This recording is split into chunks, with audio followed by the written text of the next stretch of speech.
wireless redstone.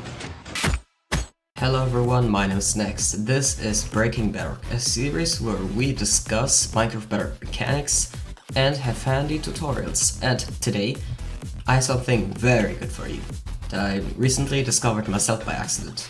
So as you can see, these are different redstone lamps. These are circuits across different chunks, and if I trigger this, the lamps turn off. This is completely, fully wireless redstone that works in all loaded chunks in the same dimension. So, how does this even work? It's very weird. So, first off, we're gonna build this right here. So, one torch there, one torch there. And as you may know from a torch burnout, normally they should just start burning out after a couple flashes, and that's it. But for this double torch burnout, they never stop flashing, which is weird. And you can do this sideways as well, so torch like this, and they never stop refreshing.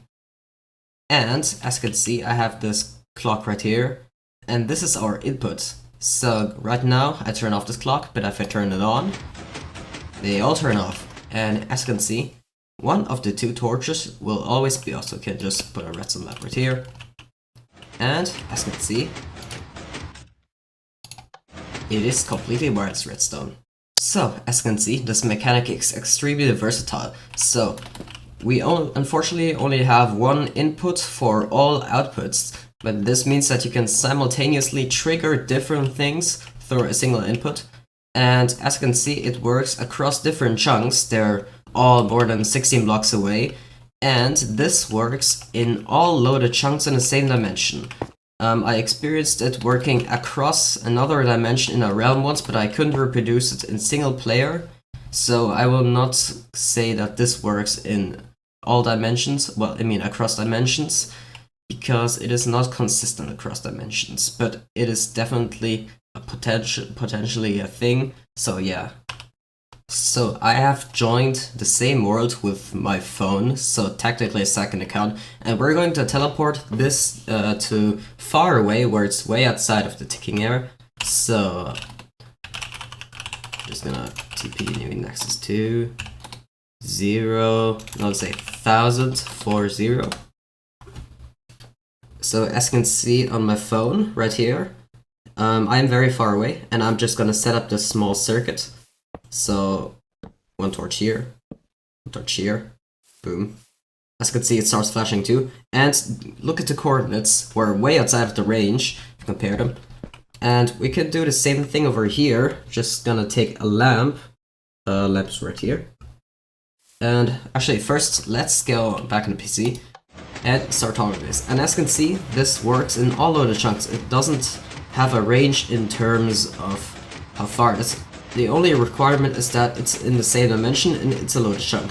We can toggle this on and off, and on and off, and it works right here and right here. So very cool. So input and output is very simple. So we're just gonna do our input. So we're gonna place obsidian right here, a solid block right here, just so I can place a piston in that direction, place a torch right here, solid block, torch, sticky piston, and solid block. And in order to toggle this on and off, we just have to put a lever somewhere. I believe pretty much anywhere works where it's not being moved. So right here we'll stop it, right here we'll stop it, right here, solid block, this works too. You just basically have to stop the clock, and this will be your input. So we're just gonna leave that off for a second. And our output can be either like this in this little T. So one torch here, one torch here. And this will be our output. As you can see, that stops. Or you can make this in that little corner shape. So like this. This will work too. And yes, do keep in mind that the one output will trigger all outputs. The one input will trigger all outputs. And there isn't really anything you can change about this, because this works across all chunks. And one small change you can do to make this more consistent of a toggle on and off, you can just do that right here. You can place a piece of redstone dust right here, comparator, solid block, and redstone dust, and that way it won't actually flash, and you can more consistently hook this up to things. And as you can see, that works more consistently, so the piston will stay extended. And yeah, if we have it like this, of course this will kind of pulse. It won't stay extended, which is kind of weird, because if we have a torch burnout right here, so we're just gonna have this.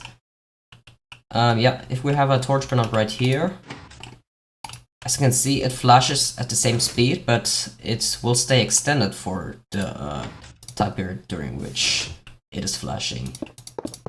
Unlike this right here. And so yeah, it's just weird. Like I said, you can do this right here. And in theory, it should stabilize redstone signals to not constantly make pistons pulse or whatever. I have, however, found that there are some issues when hooking this up to some clocks, which will kind of slow this down and then make infinite loop. So for actually hooking it up to things, it might not be as consistent, but overall, yeah, a very cool mechanic. So, is this useful at all? Well, that remains to be seen, but I'm sure with some smart people we can figure out ways to properly use this. And overall, it is a very good wireless redstone method for Minecraft Bedrock Edition, since the previous one we had relied on water updates and it was super laggy and kind of inconsistent and could break all the time. And even though it was selectively able to be controlled through chunk separation and stuff, this one is universal across all chunks, and you can literally control things over thousands of blocks away, provided the other chunks are loaded. So you could technically troll people from your base by setting up that circuit in your base and hooking it up to whatever you want. So thank you very much for watching. This has been Breaking Bedrock, and I hope you have a very nice day.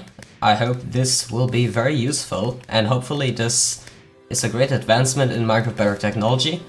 This has been Nex, and goodbye.